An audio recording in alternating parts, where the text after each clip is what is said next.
ప్రపంచ దేశాలపై సుంకాల మోత మోగిస్తున్న అమెరికా అధ్యక్షుడు డొనాల్డ్ ట్రంప్ తనను తాను నాశనం చేసుకుంటున్నారని ఆర్థికవేత్తలు అభిప్రాయపడుతున్నారు.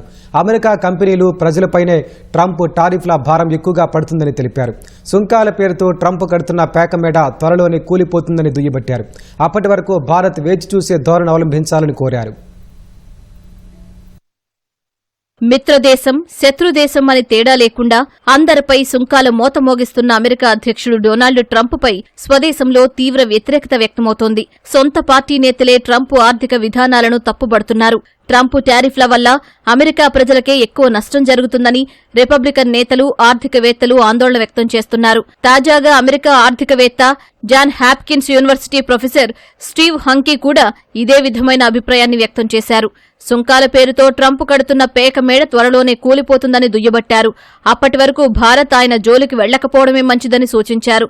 తనను తాను నాశనం చేసుకునే శత్రువు జోలికి వెళ్లకపోవడమే మంచిదనేది నెపోలియన్ మాటని, ఇప్పుడు ట్రంప్ కూడా ప్రపంచ దేశాలతో వాణిజ్య యుద్ధాలు చేస్తూ తనను తానే నాశనం చేసుకుంటున్నారని అనిపిస్తోందని అన్నారు.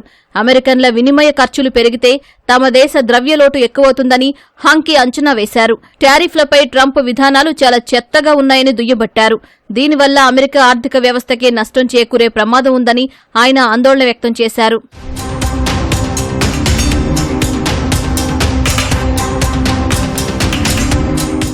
సుంకాల వల్ల బిలియన్ల కొద్దీ డాలర్లు అమెరికా ఆర్థిక వ్యవస్థకు సమకూరుతున్నాయని ట్రంప్ చెబుతున్నప్పటికీ ఆ భారాన్ని అమెరికా కంపెనీలు, ప్రజలే మోయాల్సి వస్తోందని అమెరికా మాజీ ఉపాధ్యక్షుడు మైక్ పెన్స్ దుయ్యబట్టారు.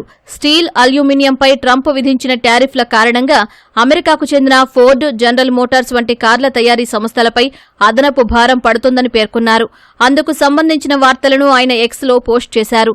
స్టీల్, అల్యూమినియంతో పాటు కొన్ని విడిభాగాలను విదేశాల నుంచి దిగుమతి చేసుకుంటున్నందున కార్ల తయారీకి అమెరికా కార్ల కంపెనీలు అధిక మొత్తాన్ని వెచ్చించాల్సి వస్తోందని పేర్కొన్నారు.